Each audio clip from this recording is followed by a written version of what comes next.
Our guest tonight at Post Wrestling is one of the collaborators behind a new project called Our Heroes Rock that we're going to be discussing in detail. You know him as Big E in the WWE. A pleasure to welcome Ettore Ewen to the show. And Ettore, how are you doing tonight? I'm good. By the way, this is a breath of fresh air, by the way, starting with a collaborator on a project using my government name. This feels nice. I like It's the rebranding of Big E. I mean, collaborator, real name. This is you venturing out, and I've got to imagine day one. I'm sure this project has been in the works for some time, but seeing the overwhelming response today, what's that been like for you? Just to kind of sit back and see the response to all the planning that has gone into such a project. I keep telling our team is, and I tell people this is as much Andreas Hale's project and Jonathan Davenport's project as it is mine. The three of us have worked together on it. I keep telling them that this is my Christmas. I've been so giddy just about seeing the amount of love and support for this has really been heartwarming and incredible. This is something that we've been talking about for the past couple months. And for us, it started as wrestling gear, post George Floyd and his murder. I just had this feeling of wanting to do something. And in many ways, I felt helpless. Like I can't fundamentally change systems, but I felt like doing something was better than nothing. And, it kind of started as, putting the names of people who had died at the hands of police brutality on armbands and wearing them. And then eventually morphed into having this conversation with Jonathan Davenport, who is incredible, who has designed our gear since 2015. It got a really good response, but we kept thinking, man, this should be more than just wrestling gear. And then my buddy Andreas Hale, just kind of contacted me and he echoed the same sentiments and he had ideas. And so I can't remember exactly when we first started, all three of us, deciding to work on this short, but it's been, I think, a couple months now. But the response has been overwhelming and has really, warmed our hearts. The concept is an animated series that would be celebrating a lot of Black heroes, whether they be of fame or not so much. You also outlined like a lot of names that maybe are not familiar to a lot of people as well.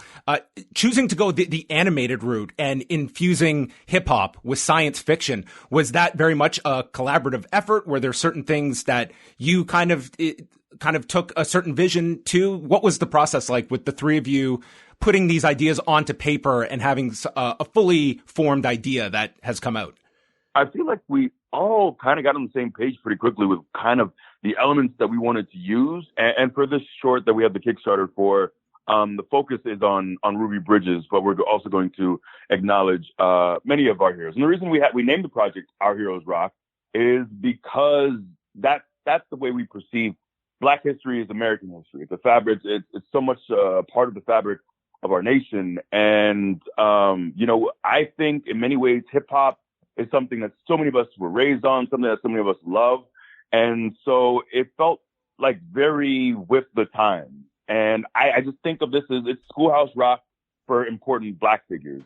And, hip hop is such a massive part of our culture. And that felt like the best way to tell the story is through hip hop.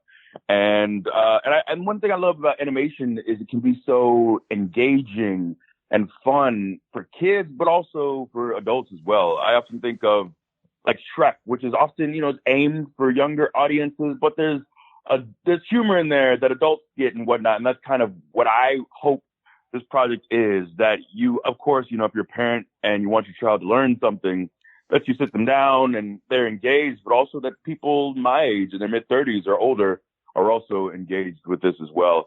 So that's kind of what we want this project to be. These are stories that I think are fundamentally important. And we talked in our video for the Kickstarter project, we talked about how, several of us on the team hadn't learned many of these names until we were later in high school or in college. And I think learning to be empathetic, to be understanding, to be proud as a young Black boy or Black girl of who you descend from, of people that look like you, I think is really important as far as just keeping these stories alive, as far as teaching kids empathy and understanding, and also just a better understanding of the history of our country and the people who sacrificed so much to make our world a better place. I think like projects like this, they're so important for the reasons that you've outlined. And you go back to the murder of George Floyd, and it just seemed like it was such a reckoning point for many people. And you go through the anger and the frustration period, and then it almost feels like people hit a wall of they just want to move on from it and not think of the horrors attached with it. And that seems to be the most important phase. Is then the next step is, whether big or small, steps that are going to remind you of these things. And I thought that you really did bring that to television, as you mentioned, with the armbands and bringing up the likes of Lamar Smith and John T. Williams and Akai Gurley. And me personally, I would take out just a few minutes every week to make sure I researched all of these people and learned who they were. And there was almost a subtext to, whether this was your intention or not, it was every week you had more and more names. And it's like, that was almost a statement right there that you could continue every week with these horrific stories. And it really does paint a picture of things that need to change, and allowing that conversation to continue beyond just the period where there was such a heightened anger, that conversation was continuing because of examples that you were bringing up. No, certainly. And I appreciate you saying that, because that's my intention is, and the same thing with our gear, when you see, the Schoolhouse Rock style, images that we've had on our gear for the last few months, is that I hope that, there are a lot of people who are going to watch the show and they're just there to be entertained, or they're just there for an escape. But there are people like you, hopefully, that will do the research, that will try to do more to understand. I think one of the things that really hit me with, after George Floyd's murder, was that these conversations need to be had beyond this month or the next month. There are people who dedicate their lives to dismantling systemic racism. There are people who will, spend 50, 60 years doing this work, and they will pass away and the work will still need to be done. So that was my thought, was how can I contribute to this conversation? How can I contribute to education beyond just this horrific period where everyone was so emotionally invested? And then, naturally with our news cycle, people eventually move on. But in many ways, I think this past summer changed my life. I think for a while, I kind of had this feeling that I wanted to do more and I hadn't done enough. I consider myself incredibly blessed, incredibly fortunate to have had the career I have, to have a modicum of success, and to be, really well off. I'm very grateful for that. And I think I needed to do more, and it just hit me. It felt like the light switch was finally turned on, as far as me engaging with trying to do more. And I'm grateful for this platform. You never know how long this lasts, whether it be injury or retirement. I'm grateful that people even care to know my name or to care about anything that I'm invested in. So my hope is that I can use this opportunity to do some worthwhile things. And the response, once again, has really kind of driven that home, that there is an audience for this, and people do want these stories. And I'm so appreciative. There's so many times I think we can be cynical about wrestling fandom and about our audience, but so many times people have stepped up and showed me that, we really do have an incredible community, and I'm really grateful for that. We made, when Kofi and I knelt in the ring, when we were still at the PC, and we had an artist who was incredible, who painted something. We made shirts, and I didn't know how much money we would raise, but I was like, let me just do something and see. And I think it was around $15,000 we were able to donate to the NAACP Legal Defense Fund just through the shirt. So there's so many times where this wrestling community has embraced me and shown me love and has been with me on the causes that I'm trying to support or bring light to. And I'm incredibly grateful for everyone. There are a lot of really, truly good-hearted, good people in our fandom, wrestlers as well. So I've been incredibly moved by all of that. So yeah, that's the kind of focus is to continue to do good work. And like I said, I've just been very, very thankful for all the support. Has it been an evolutionary process for you to understand the true power of the platform you have and how best to use it? Is that something you've grappled with? Does my audience want me to just strictly be the character they see on television every week and reflect that character, or expand out of it? Like, could you have imagined yourselves 10 years ago, speaking about these subjects with the openness that you have been able to embrace today? Definitely not at all. These are things that I was wary of or aware of for quite some time. But I guess I too often wanted to avoid being political, or there are times where I felt like I need to just invest in my career. And in many ways, I think it was just way too selfish and worried entirely too much about myself.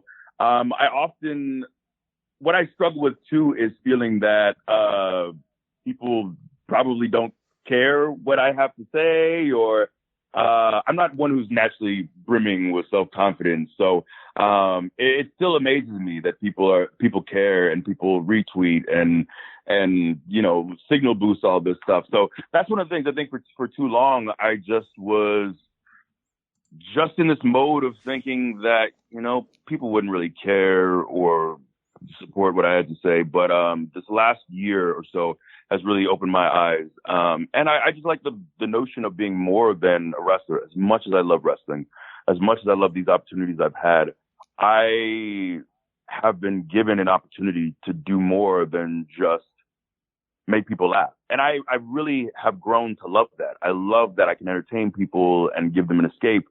But I think there's also, with this comes an added responsibility to be more than just an entertainer. It reminds me of when we were kids, at least when I was a kid, I remember the Charles Barkley, I am not a role model was his thing. But I think whether you be or not, you're thrust into that position. Like, you don't get to check a box when of course, I'm not the level of fame of the Charles Barkley, but I'm on TV and there are people who know who I am.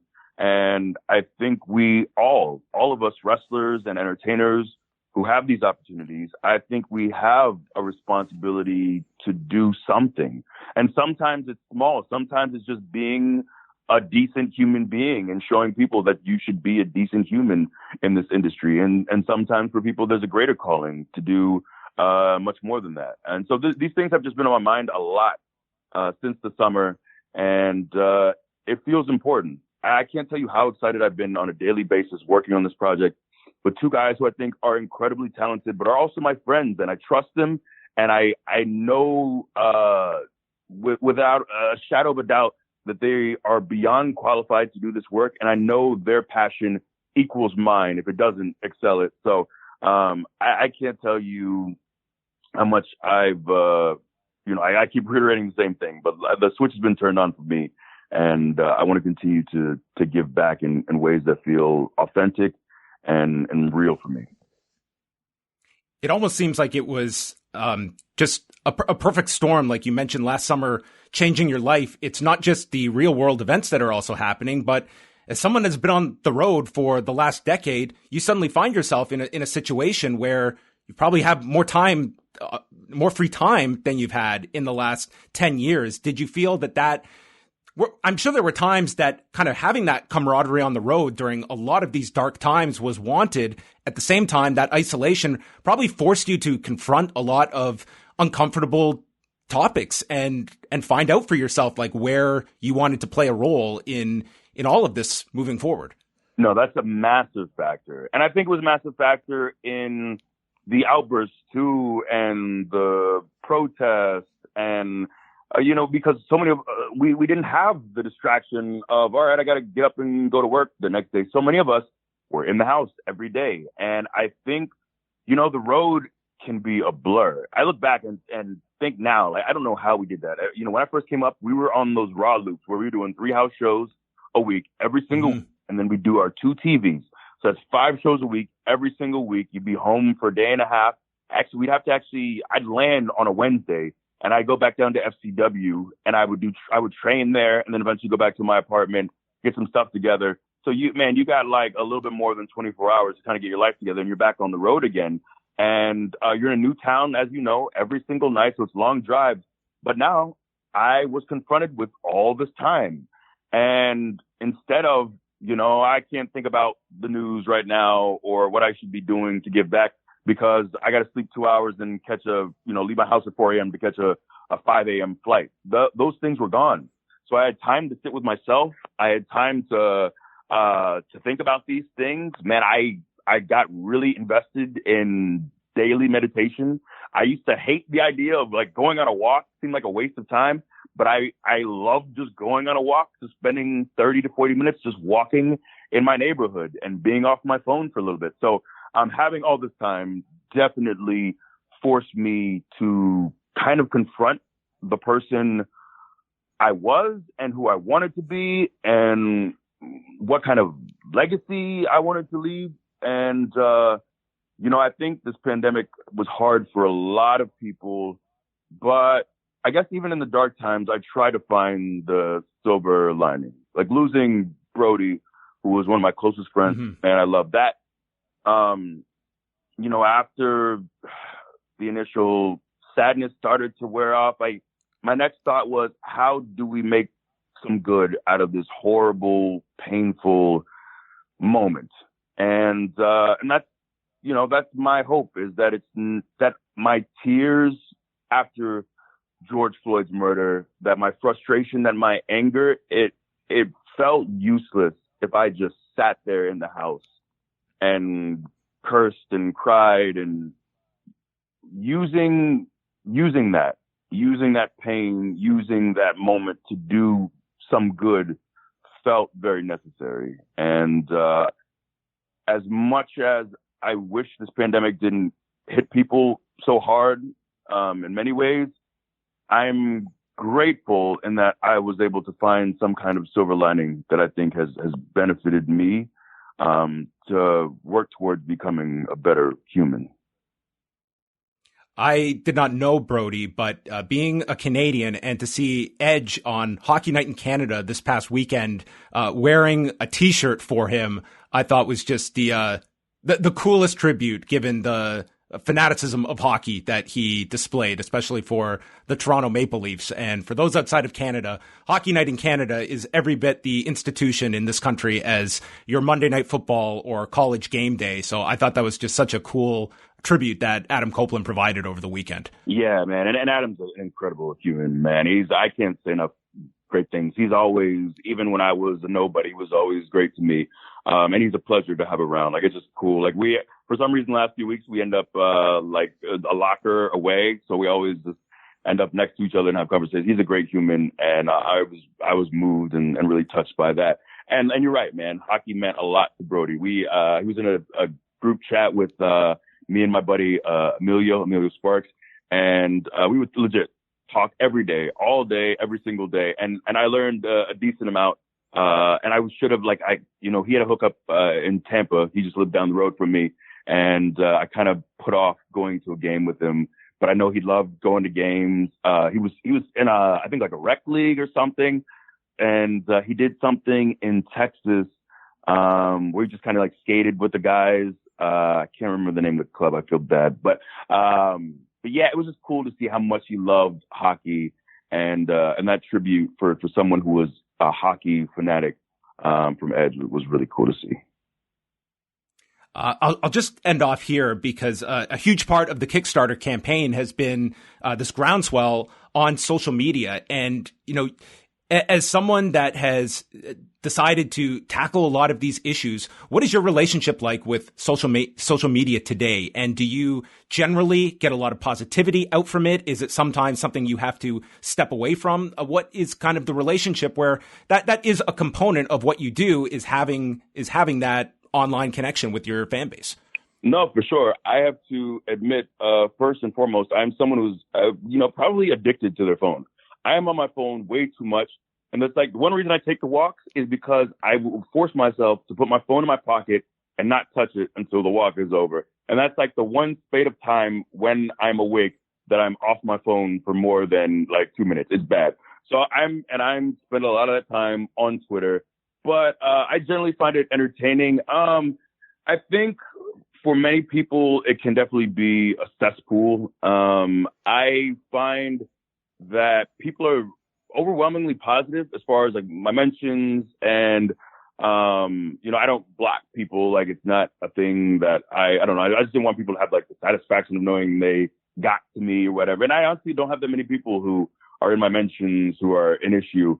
There are space of time. It's all about the mute button, E. It's all about the mute button. That to me is people. It's very that's easy. it. They have no idea. But there are times too where I'll like just be really into tweeting some nonsense. So I'll kind of go off and tweet whatever comes to mind. Like, I think the last time there's a lot of stuff with, God bless Becky for allowing me to go off about her mom, whatever this was, like a year or so ago. And, there are times where I just think things that make me chuckle and a lot of nonsense. But lately, I guess I just haven't been as into tweeting random nonsense. And it's been more, we'll tweet about the New Day podcast and, things that are close to, just kind of the social cause and whatnot. And the gear too, we're auctioning off all of our Rumble gear, and we're donating to Food Life New York, which is in their Rochester-based charity. And Food Link. I definitely butchered that. I knew it was wrong. It's Food Link New York in Rochester, New York. And so I'll post about that. It's the stuff that goes up on eBay. And right now it's like over $6,000 we've been able to donate. And that was my way of kind of, making some good out of the bad of Brody's passing. So, social media definitely can be a good tool. And this Kickstarter has been an example of that. Well, you mentioned Ruby Bridges, and, her story is 1960, which, I mean, in the grand scheme of things is not all that long ago. Like, that's my parents' generation. And I would be curious for you as well, and we can end off here, is that when you and Kofi Kingston decided to make that statement and take a knee on SmackDown, what was the emotion when you picked up your phone afterwards of what the reaction was going to be like? Because Colin Kaepernick was a whole lot closer, and I think history really paints an ugly picture of how he was vilified at a time. Was there any of that nervous energy when you picked up your phone to see how the world at large would respond to that statement? I don't know if there was nervous energy. I think for me, I've gotten to the point too where, I'm in my mid 30s now, and I like to examine my thoughts or my beliefs in the moment and think, is this coming from a good place? Are we doing this the right way? What's the desired intent here? So I try to kind of weigh those things. And once I feel like this is something that feels necessary, it's something that I truly believe in, I'm not really swayed on what people think or not. I hope people are receptive to it.